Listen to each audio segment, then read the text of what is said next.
So one of the biggest things with this team and the current state that is in, and when we talked yesterday about how the Chicago Bulls or what they can learn from the Detroit Pistons to rebuild, and one of the things that was sticking out in that is how they cleaned out the coaching staff, cleaned out the front office, and that front office had a new vision for this team. And that was one of the things that I talked about in why the Bulls can't really replicate what the Detroit Pistons did, at least not in that sense, because they've already locked in their front office, they locked in their head coach. And so therefore you're already starting off with not really starting off with a clear deck, right?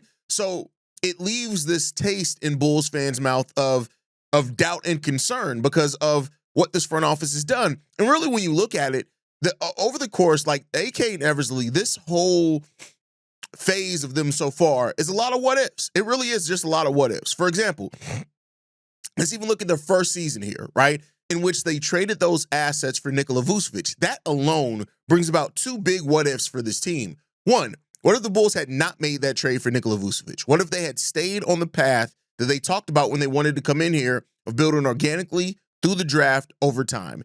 And then they would have held on to those first round picks that they gave up to acquire Nikola Vucevic. One of those which became Franz Wagner. Now, I don't know if the Bulls would have necessarily drafted Franz Wagner, but what if you would have had those picks and then held on to the young players that you had? And I've been on record. Wendell Carter's not better than Nikola Vucevic, not by any shape, form, or fashion. And because of that, it's not about the Wendell Carter part of it, but it is about the picks that did become the other players that they got with those draft picks. And then I skipped one. One of the biggest what ifs are, what if this team did not take Patrick Williams?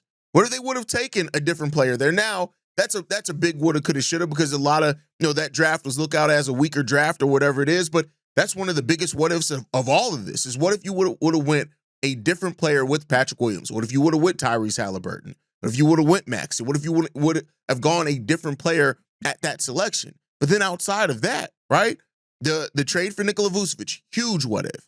Then you go in and you have a really active offseason after that, and you build a team that got itself up to over 40 wins, that was number one team in the Eastern Conference for a little while, and then there goes the next what if. What if Lonzo and Zach LaVine would have not went down in that game against the Golden State Warriors? What if that season would have looked like? What the subsequent off seasons had looked like if you weren't scrambling to try to figure out what you were going to do after Lonzo Ball went down and to replace Lonzo, which it took you over 2 seasons to really come up with a firm plan at that point in time, right?